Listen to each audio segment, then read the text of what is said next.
কেমন আছো তোমরা সবাই? আশা করছি সবাই খুব ভালো আছো, আমিও খুব ভালো আছি। তো আজকে আমি বেরিয়ে পড়েছি, একটা জায়গায় যাচ্ছি চম্পাহাটি। তো ওখানে বাজি কিনতে যাচ্ছি আজকে আমি। আর যা গরম পড়েছে বলার মতো না। একটা কথা শেয়ার করি, আমি জানি যারা ডেলি প্যাসেঞ্জারি করো তারা হয়তো এইটার সম্মুখীন হতে পারো, কিন্তু আমি তো ডেলি প্যাসেঞ্জারি করি না, আর আমি যাওয়া আসা করি না, আর সাউথ লাইনে কখনো যাইও নি এরকমভাবে।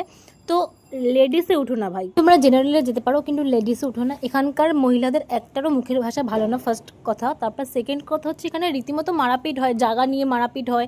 তারপর হচ্ছে লোকে চুল ধরে টেনে টেনে ছিঁড়ে দিচ্ছে। এরপর থেকে আমি প্রতিজ্ঞা করেছি কি আর জীবনেও লেডিসে উঠবো না, মানে সাউথ লাইনে তো উঠবো না, তাও নর্থ লাইনে অনেক বেটার। তোকে ধাক্কা দিচ্ছে, একটু গায়ে টাচ লাগলে গালাগালি দিচ্ছে, এগুলো তো ম্যানার্সের মধ্যেই পড়ে না। আমাদের তো আর প্রাইভেট কার নেই, তো আমি মনে করি যে জেনারেলে যাওয়া এর থেকে অনেক বেটার। যাই হোক, এসব কথা ছাড়ি। আমি যে কারণে গেছিলাম বাজির মার্কেটে, আমি শুনেছি এখানে খুবই কম দামে বাজি পাওয়া যায়। সত্যি কথাই আমি দেখেছি, কয়েকটা দোকান ঘুরে ঘুরে ফার্স্টে দেখে নিয়েছিলাম। আর এই দোকানটা আমাদের চোখে পড়ে, এই দোকানটা ঢুকেছিলাম। তারপর ওনাদের বিহেভিয়ার যেমনি ভালো সেমনি কম দামেও জিনিস দিচ্ছে। তোমরা একবার গিয়ে ভিজিট করতে পারো, খুবই ভালো ওনাদের বিহেভিয়ার। জিনিসের দামও খুবই কম আছে। রে চলের বোম নিয়েছিস? হ্যাঁ ভাই নিয়েছি। কি করতে নিয়েছিস? পিছনে ফাটাবো গিয়ে দিয়েছি ভাই। তো আমাদের বাজি কেনা কমপ্লিট হয়ে গেছে, এবার আমরা বাড়ি যাবো। তো তোমাদের যদি চাই কাকিমার সাথে কন্ট্যাক্ট করতে পারো, ঠিক আছে? এখানে খুব আমাদের বাজি পাওয়া যায়, ঠিক আছে?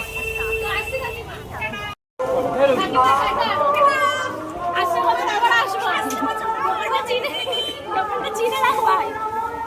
এরপর আমরা একটা বিরিয়ানির দোকানে গিয়ে বিরিয়ানি খেয়ে পেটটা ভরিয়ে নিয়েছি, কারণ সকাল দিয়ে কিছু খাইনি, তো গাটা গোলাচ্ছিল। তো আমি বাড়ি চলে এসেছি। আর আজকের মতো ব্লগটা এখানেই শেষ করছি। তোমরা কোথা থেকে দেখছো ভিডিও আমাকে অবশ্যই কমেন্ট করে জানিও, আর আমার ভিডিও কেমন লাগে অবশ্যই বলো। তো আজকের মতো আসি, টাটা।